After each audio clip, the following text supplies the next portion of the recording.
ॐ नमो नारायणाय।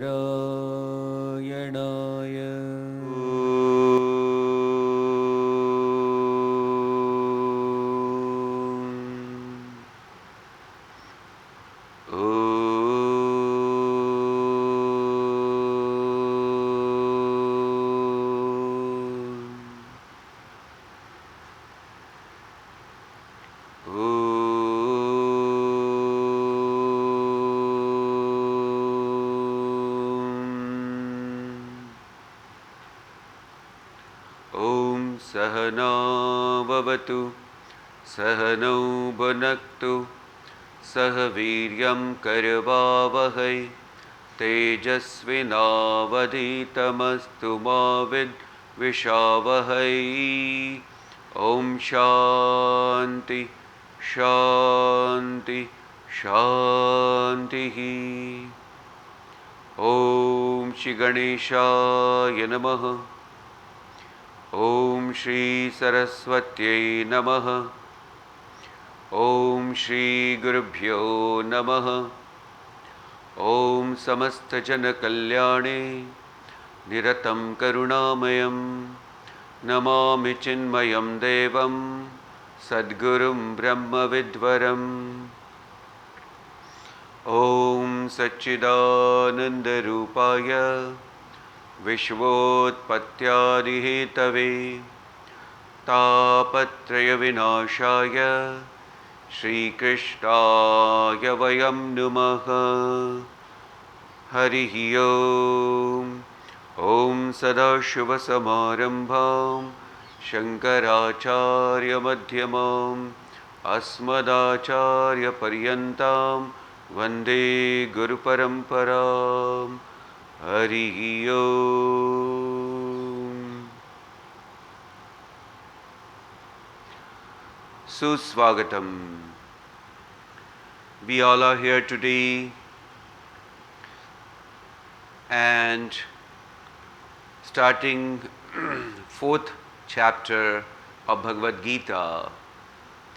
The fourth chapter of Bhagavad Gita titled Jnana Karma Sannyasa Yoga.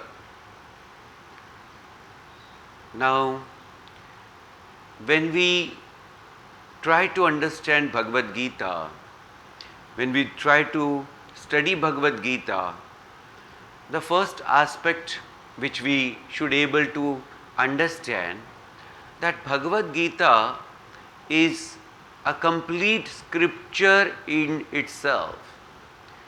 Bhagavad Gita is a complete scripture in itself because it is an essence of all the Upanishads. It is an essence of all the Upanishads. Bhagavan Shri Krishna ji has put this essence in a very practical form, so every person, whosoever would like to understand and walk the path of Bhagavad Gita, then he or she can able to do it.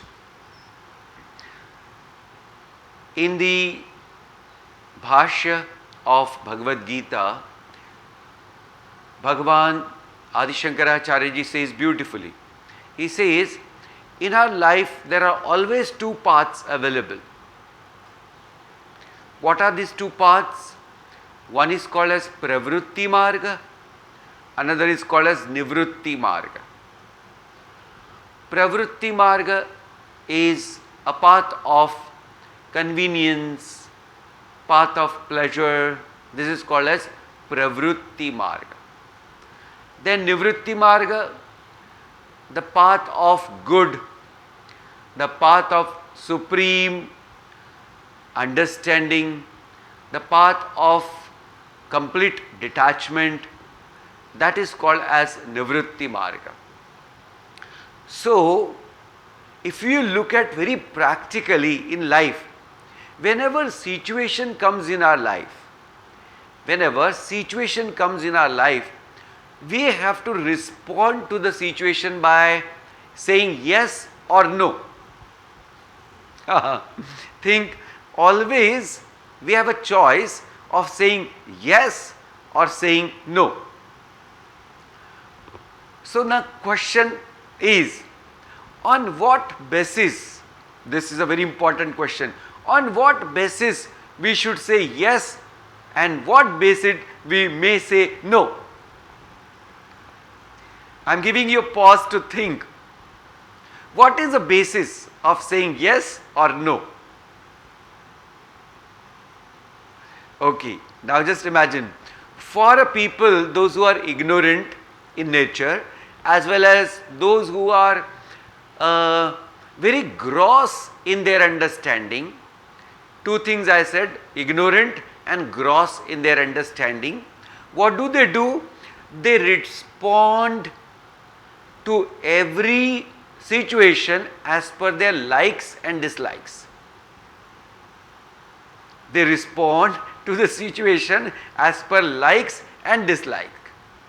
Example is little pricking. What is that?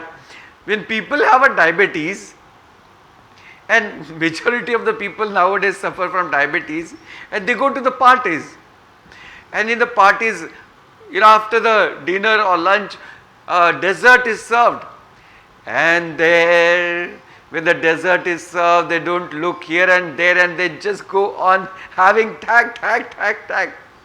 Now, this eating sweets for a diabetes person without discrimination, this is called as response from the standpoint of likes and dislike.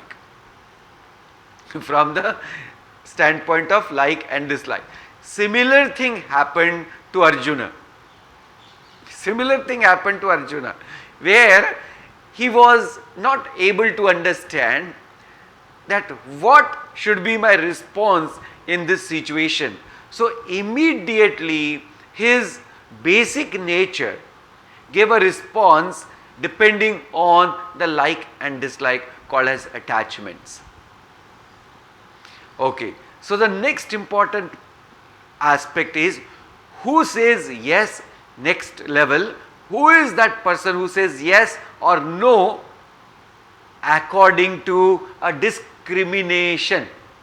A person of knowledge respond to every situation with power of discrimination. With power of discrimination. Now just imagine, simple one example. Krishna Bhagavan, when went to Hastinapur for the peace treaty called as dialogue of peace with Duryodhan and party.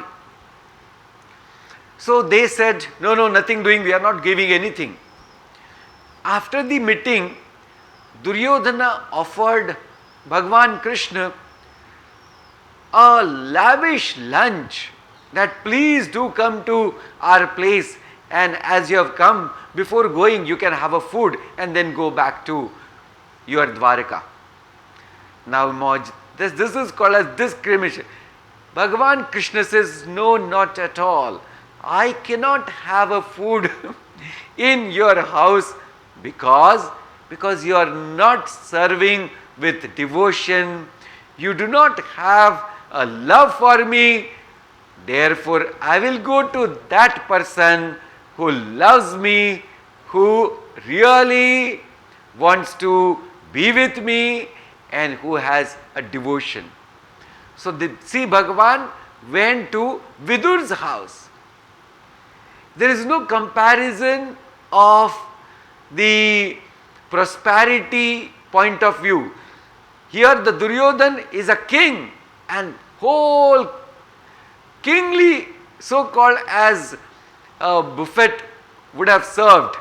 But here is a Vidur, a very simple person, and specific character, or the very important aspect of Vidur is there is a love for Lord, which is most important aspect to the Lord also. So hope you understand now, when there is always a situation comes to us How do you respond? Now here is awareness that every response to every situation is from the likes and dislikes standpoint or from a discriminative standpoint. A seeker should able to know it, seeker should able to understand it, and seeker should able to respond from the power of intellect. Okay, so Bhagavad Gita, which tells about two important aspects. What are they? The first, we have seen two paths are available, that is called as Pravritti Marga as well as Nivritti Marga. Then beautifully it is said, it is Dharma Shastra as well as the Vedanta Shastra. So Vedanta Shastra means Atma Vidya. Dharma Shastra means that which tells about what to do and what not to do. That is called as Kartavya, Akartavya. So called as Dharma, Adharma. So that is called as Dharma Shastra. That which is telling about every one of us that what is our duty to do and to not to do. That is called as Dharma Shastra. And then there is called as Vedanta Shastra, which is called as Atma Vidya. What it is telling? Who are you? Then what is my true nature? That is the direct message which is given in the scriptural text or in the Atma Shastra or Atma Vidya. This both are there in Bhagavad Gita. This both important aspect of the study or of the Shastra is there in Bhagavad Gita. Now this fourth chapter, Jnana Karma Sannyasa Yoga. So again, to just recap for our own understanding, the first treatment to Arjuna was knowledge. The first treatment to Arjuna was knowledge. Why the treatment to Arjuna directly of the knowledge? Because the difficulty was on the level of wrong notion. Because the difficulty of Arjuna was not physical, it was mental as well as intellectual. And therefore the direct response of Bhagwan was knowledge, because to remove the wrong notion there is no other object required, but there is only one and one solution, which is called as the knowledge. Got it? So therefore knowledge is given. So if somebody asks this question, what is in short path of knowledge? In short, path of knowledge. So in short, path of knowledge in three important aspects. The first, know your true identity. This is the first important aspect of knowledge, path of knowledge. Know your true identity. Because we have a lower identity and we have a higher identity.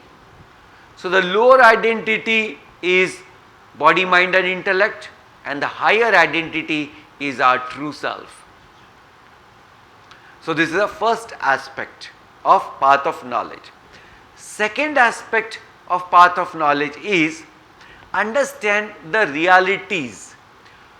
One which is called as transactional reality and another which is called as the absolute reality.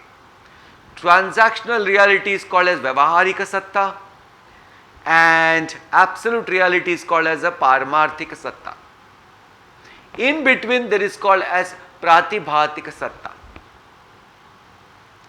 So know the importance of three realities and understand how one should able to relate to it. So that is a very important aspect of path of knowledge.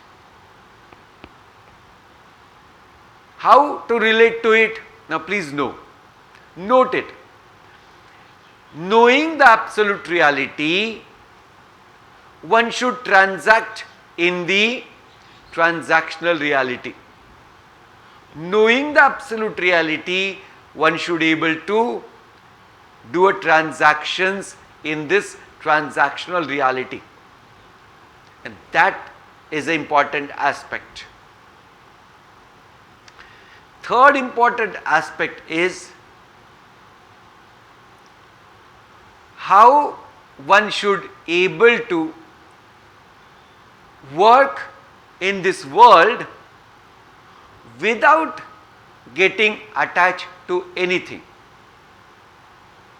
Without getting attached to anything. So that is said, Samatvam Yoga Uchyate. How it is possible? Only when a person get completely established in the equanimous nature of his mind and intellect. So the mind and intellect, when get completely established in the equilibrium, in the equanimous state, then that is the third important aspect. So first important aspect, identity. Second important aspect, realities. And the third important aspect is balance of the mind and intellect.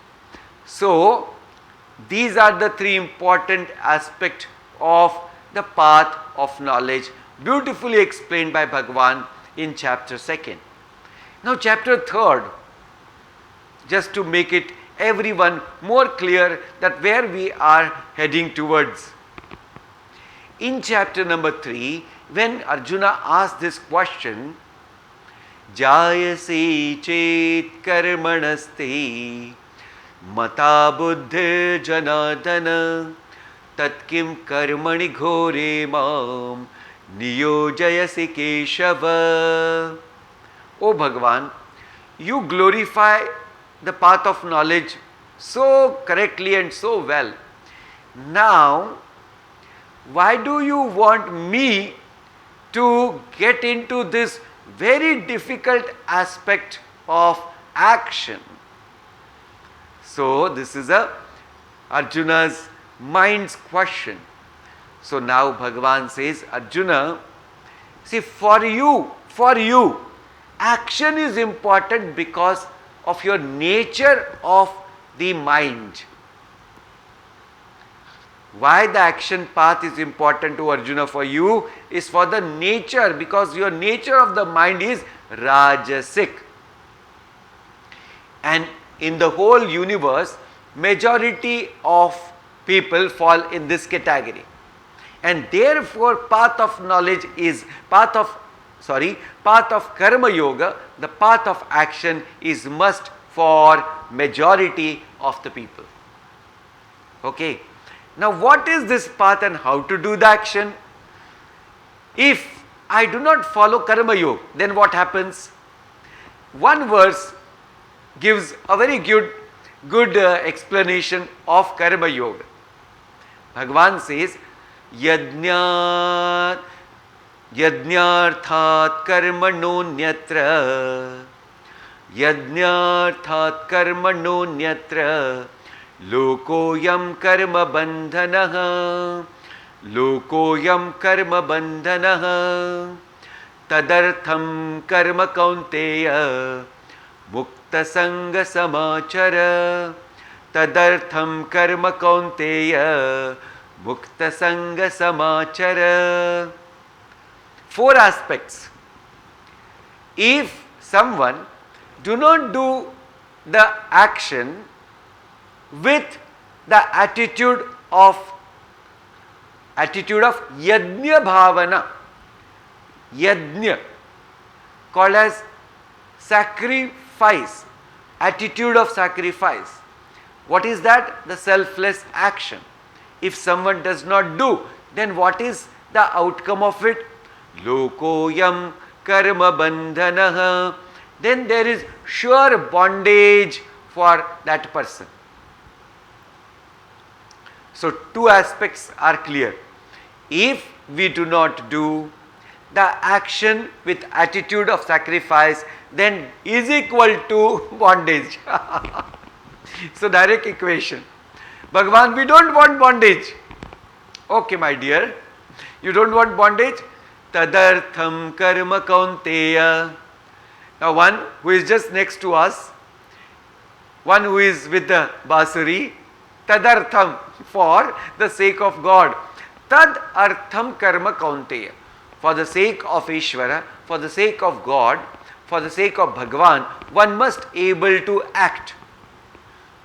Then what if I do like this? Mukta sanga samachara. Then you are free from all sort of bondage and you enjoy the absolute freedom. So this is a karma yoga in short. Now, having said this, Bhagavan is now going to explain fourth chapter.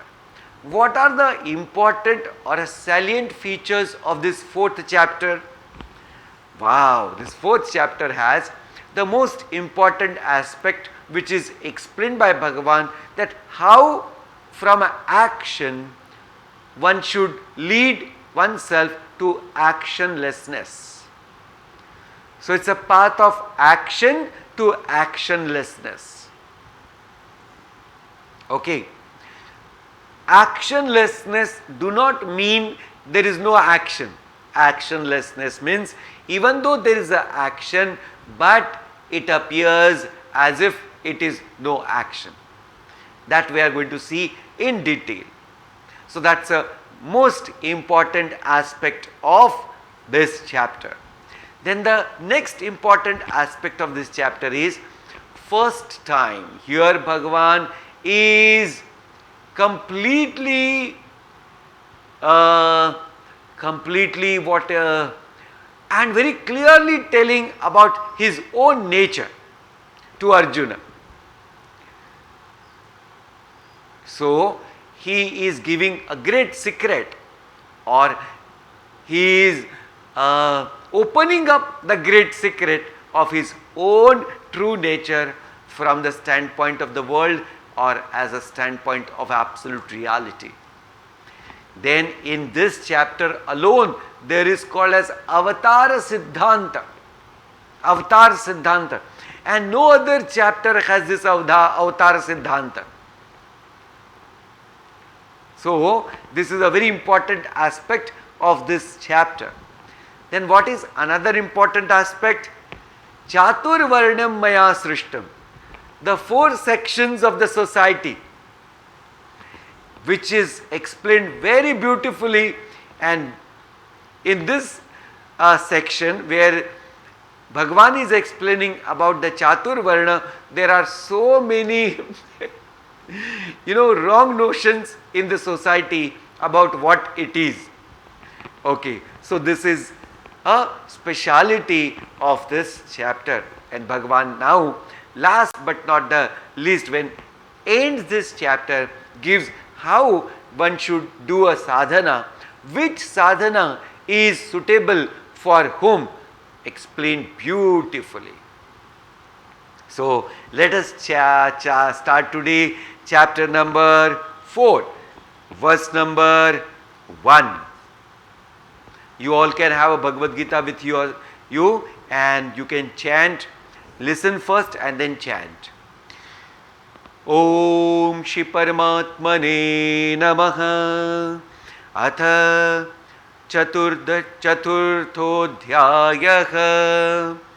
Shri Bhagavanu Vacha. Imam Vivasvate Yogam. Imam Vivasvate Yogam. Proktavan aham avyayam. Proktavan aham avyayam. Please keep yourself on mute. Proktavan aham avyayam. Vivasvan manave praha. Vivasvan manave praha. Manurikshva kave bravit. Manurikshva kave bravit.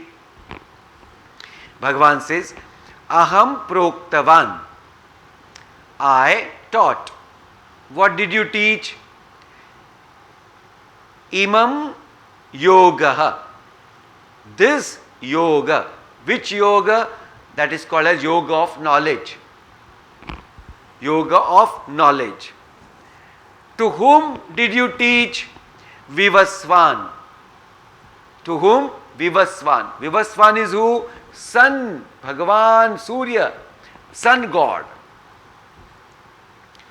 What is this knowledge all about? It is avyayam. How this knowledge is? Avyayam. Avyayam means imperishable. This knowledge is imperishable. Now, this imperishable word we should be able to understand. The knowledge is imperishable. So, those who are fanatic in origin, they burn the book of other religion textbook called as the scriptural book. Now, they don't understand by burning the book, you cannot burn the knowledge, because knowledge is avyayaha, imperishable. So, this is how one should be able to understand. Knowledge is imperishable. No object of the world can destroy this knowledge. It is not possible at all. So, and another aspect of it is, if someone gains this knowledge, the effect of the knowledge is permanent. Now, this is a beautiful aspect. Effect of the knowledge is permanent.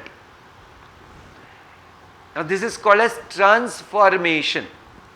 This is called as transformation. Once somebody gains the knowledge, then there cannot be again ignorance possible. Now, first I will give an example of a simple called as objective knowledge. Now, we all have studied A, B, C, D or Ka, Kha, Ga, Gha. We all have studied. Can you ever able to forget it now? Ask this question. No, not possible. Till this last breath, it will be there with every one of us. So see, simple this knowledge which is called as objective knowledge, once you gain it, it remains forever. Similarly, this knowledge which is called as Brahma Vidya, which is the Avyaya knowledge, when one gains, it remains forever. Its effect is forever. Its effect is permanent. Avyayam. Nobody can then destroy it at all. Then from this Vivaswan, who is a Surya Bhagavan, where did it go? Vivasvan manave praha. Then this sun god gave it to Manu. Manu, a king. Then Manu gave to whom? Then Manu gave to Ishkwaku. Manu taught this knowledge to Ishkwaku. Now this Ishkwaku is a Vamsha of Sri Ramaji.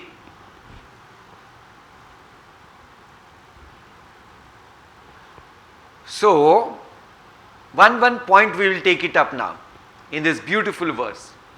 See, this knowledge, which is a knowledge of the self. In this self-knowledge, there is a karma yoga also. So, this karma yoga, the best example of karma yoga here is here, here and here. What is that? Vivaswan. Vivaswan is who? Surya Bhagavan. Surya Bhagavan gives the light to whole universe and continuously gives this light and heat to the whole world without any expectation, without having any selfish motive behind it. So see, there is an example in front of us, Surya Bhagavan, who is doing his action continuously from yuge, from ages. He is doing this action and there is no selfish motive behind it. The best example of Karma Yoga is Surya Bhagavan. Okay, now this knowledge is given to the Kshatriyas. Why is it so? Why is it so? This question should come in our mind. Now understand, why is it so? First and foremost, please note this point. Kshatriyas, they have a power in hand. Which power? Both administration power as well as muscle power. Both powers they have in hand. And they are very powerful people because of these two powers. Now if this person who is so powerful does not have a right knowledge, what that person can do? That person can really do a lot of unrighteous things like that of Duryodhana. So having the power, if someone is having a power but do not have a knowledge, then what happens? Then all sort of wrong deeds this person keeps doing.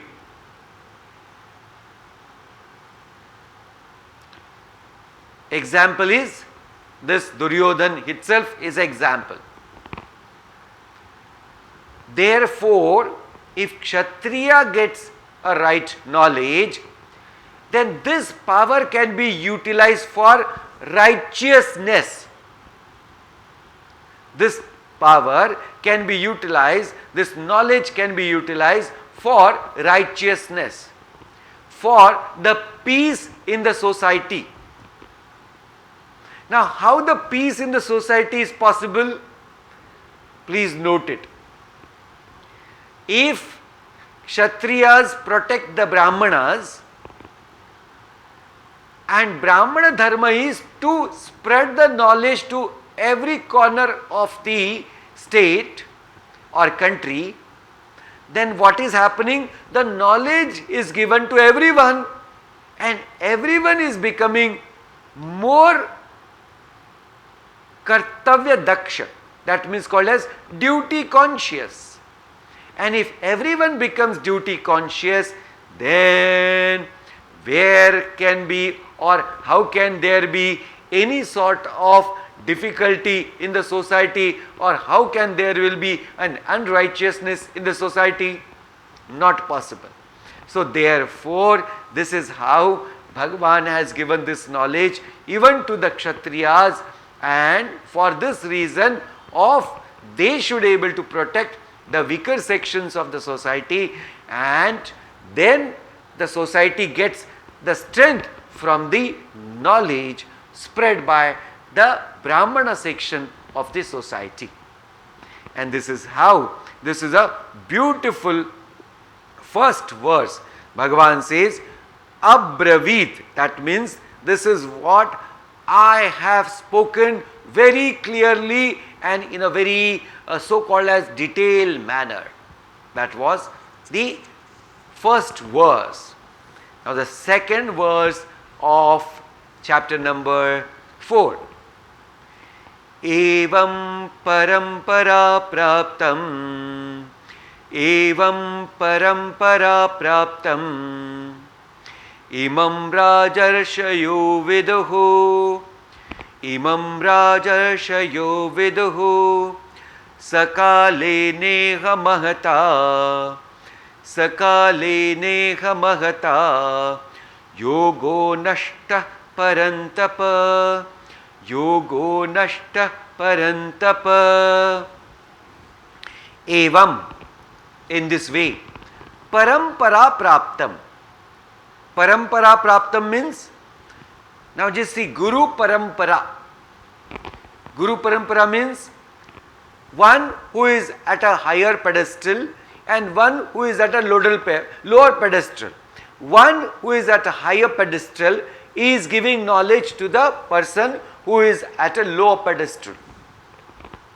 So, continuously this knowledge is going on from higher to lower, and that's called as Guru Parampara, from Guru to Shishya. From now Shishya becomes Guru, then somebody else becomes Shishya, and that Parampara keeps going on and on and on and on.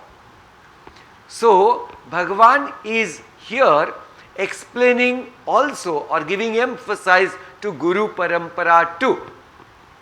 Guru Parampara. Now please understand, why Guru Parampara? Because people do not understand this. See, Bhagavan said, I give this first knowledge to one who is called as Surya Bhagavan. How is Surya Bhagavan? Completely selfless. Then that Surya Bhagavan gave this knowledge to who? Manu. That Surya Bhagavan gave this knowledge to Manu. So that Manu is also a selfless person. Then Manu gave this knowledge to Ikshvaku.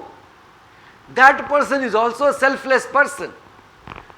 Now, this knowledge, if goes in the hand of selfish person, and that person who has all sort of wrong notions as well as sort of misunderstanding about this knowledge to gain the material prosperity with this knowledge, then that person can do sort of adulteration in this knowledge. Please note it. So therefore the Guru Parampara is important. Why? Because that knowledge which is coming from a selfless person is without adulteration. And therefore we have to bow down to our Pujya Gurudev for giving us this knowledge without adulteration. Now just imagine how Gurudev followed this beautiful method of doing a Jnana Yajna, where everyone used to have a book in their hands. Everyone used to chant the shloka of Bhagavad Gita, and everyone used to know the meaning of every word of Bhagavad Gita. What a beautiful way that there is no adulteration at all. Therefore, this is a knowledge which is conveyed selfless to all those who want to gain the benefit of this knowledge. And that is called as Guru Parampara. So this is a Guru Parampara where the knowledge is selflessly given to the Shishya, and that Shishya then it transfers to the selflessly to other person. That is a chain. So Guru Parampara. Parampara. Param apara. So now another aspect of it is, para is super, supreme. Apara is lower. Now please understand, if someone does not understand how to gain the knowledge, and if he has too much of pride, so this beautiful small anecdote came to my mind. Once it happened so, Swami Tapobanji Maharaj was taking one class, and just after the class, one so-called as sadhu came. Okay, and started saying something to Swami Tapobanji Maharaj, this, that and that and that, and then said, Swamiji, I have come to you to learn this Upanishads and that Upanishad. So, our Tapobanji Maharaj was very silent, quiet. So he said, Chinmaya, bring a cup and a jug of water. So, Swami Chinmayanji went and brought a glass and a jug of water. He says, pour this water now here. She started pouring, and the glass was full. So he stopped. He says, no, you pour. Then it started coming out. spilling over, and still the water is put. Everywhere water, oh water. The other person who was sitting got the message and went away. What was the message? If we just go to anybody to learn anything and shows this attitude that I know everything, then how can we learn? How can we learn? It is not possible. Therefore, how should be? We should be very humble. We should be very, very so-called as prapannam, called as sharanagata, at the feet of the Guru, and then only we can able to gain the knowledge. So this Guru Parampara, one must able to understand that unless and until someone comes to ask for the knowledge, let us not force anyone to gain this knowledge at all. One should able to be ready for this knowledge, and then only the knowledge can be given to the person. So that is a Guru Parampara. So it is said here, Parampara Praptam Param Apara. That is called as Para and Apara.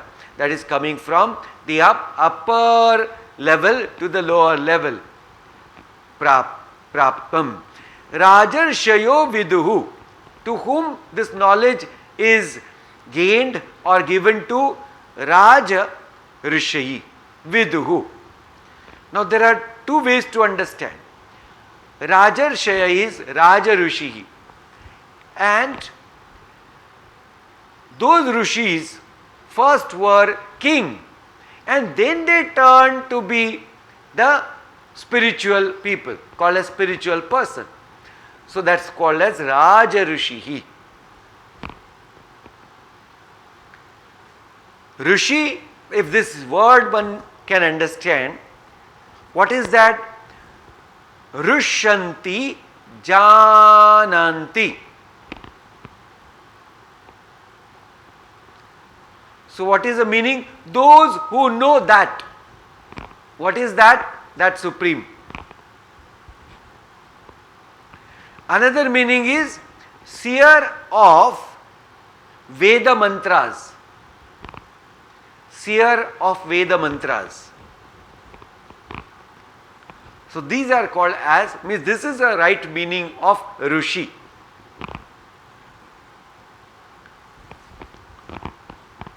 Then it is said, Sakale Nehata Mahata Yogo Nashta Parantapa. So, in the phase of this, or during, because of the long duration, because it is not transferred, then what it happened? It is called as sort of disappeared. Nashta means it is not completely destroyed, but it is disappeared. That means the Guru Parampara got discontinued. So Guru Parampara got discontinued, as if. This as if word is very important. So here also one has to understand this Guru Parampara as if got discontinued, and because of that, as if this knowledge was disappeared.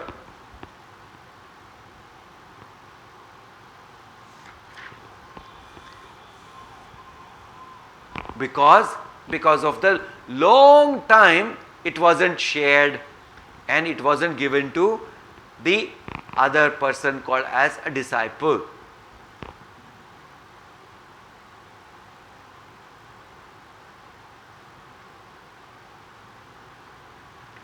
Now the third verse.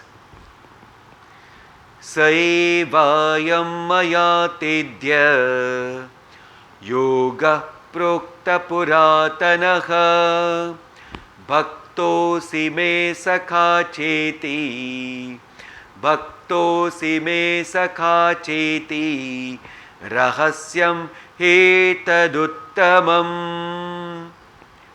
Oh, this is a beautiful verse. It requires a good explanation. We'll just see some meaning and then we'll see the verse in the next session. this knowledge now Bhagavan is giving to Arjuna, and Bhagavan is telling to Arjuna, Arjuna, you know why? Now, bhaktosi me sakhacha iti. Two reasons Bhagavan is giving here. That why am I giving this knowledge to you? Because you are my first a devotee.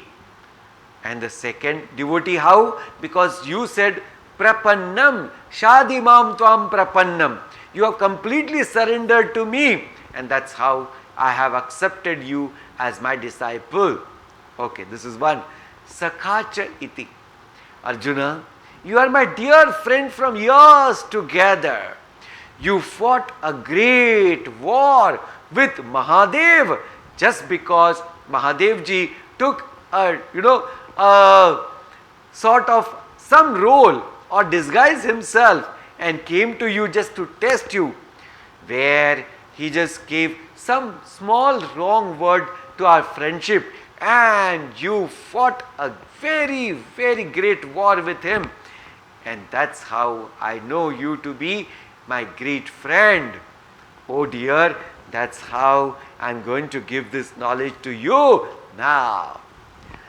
So let us stop here, and we will again restart it in our next session. So for few minutes we will again follow the method of our reflection and contemplation. Wherever you are, please sit down in a proper posture, and if your all body parts are comfortable, if your neck and your back is straight, then close your eyes. Just check your facial expressions. Take a deep breath for 1 or 2 times. Release it very slowly.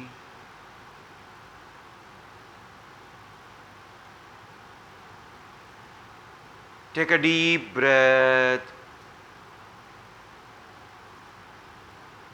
Release it slowly.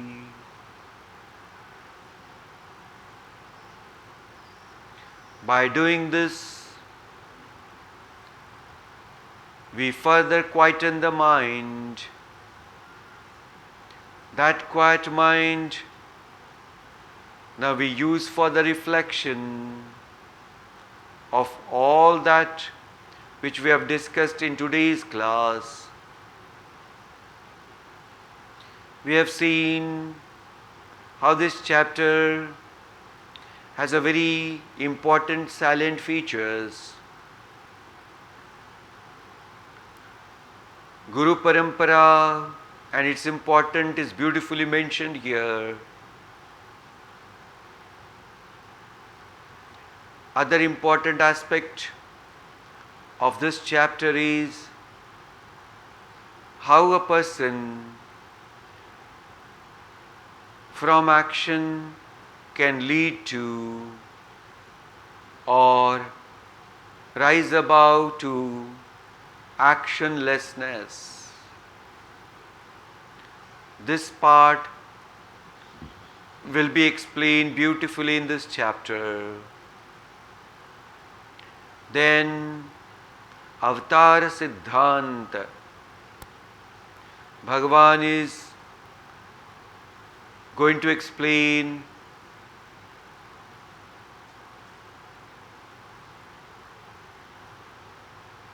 what is Avatara and for what it is.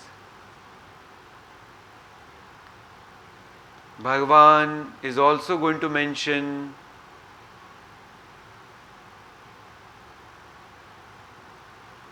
about different sadhanas to reach to the supreme goal of human existence. We have also seen in the beginning of this session,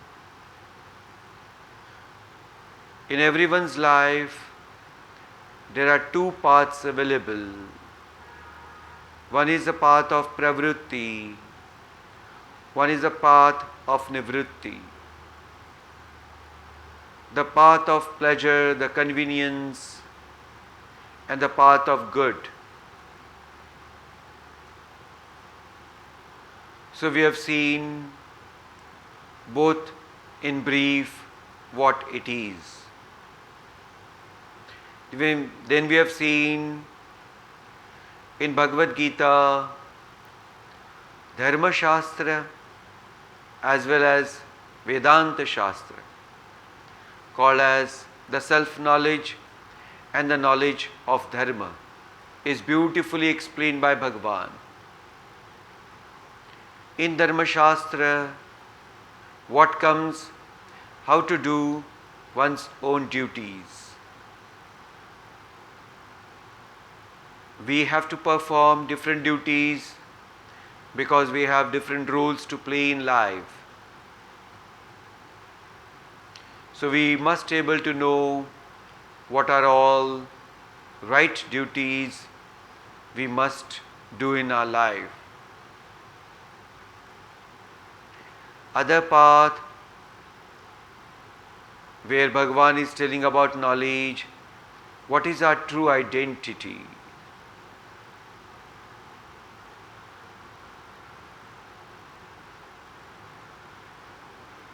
Having said so, we have seen how path of knowledge Bhagavan has explained beautifully in three important aspects we have seen today. First is know your true identity. Second, know about the realities. Third, every action, if we have to do, let our mind get established in equilibrium. So having balanced our mind, one should be able to do our action.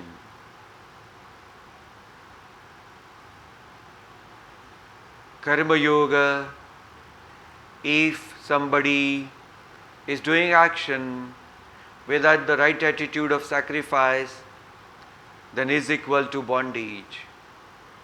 But if someone does every action of his life with this attitude of sacrifice, dedicating to the Lord Ishvara, there is always a freedom, and he reaches to the feet of Guru, and having gained the knowledge, he attains the supreme bliss.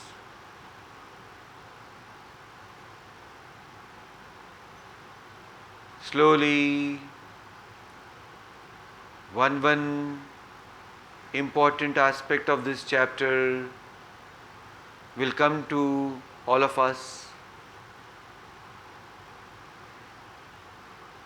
Let us understand it completely. And when we understand the knowledge of Bhagavad Gita, we should be able to immediately put it in practice. Then alone we can get the right results of it.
Shanti.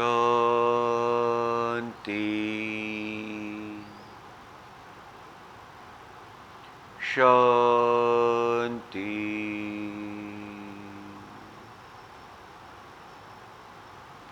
Shanti.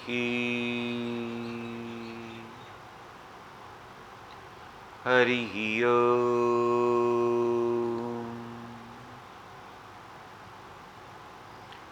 Let us have a gratitude for Almighty Lord for giving us this knowledge and beautiful time.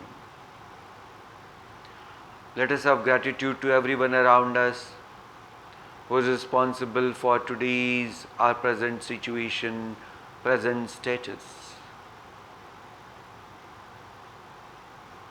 Om Purnamada Purnamidam Purnat Purnamudachyate Purnasya Purnamadaya Purnamevavashishyate. Om Shanti Shanti Shanti. Harihi Om. Shri Gurubhyo Namaha. Harihi Om.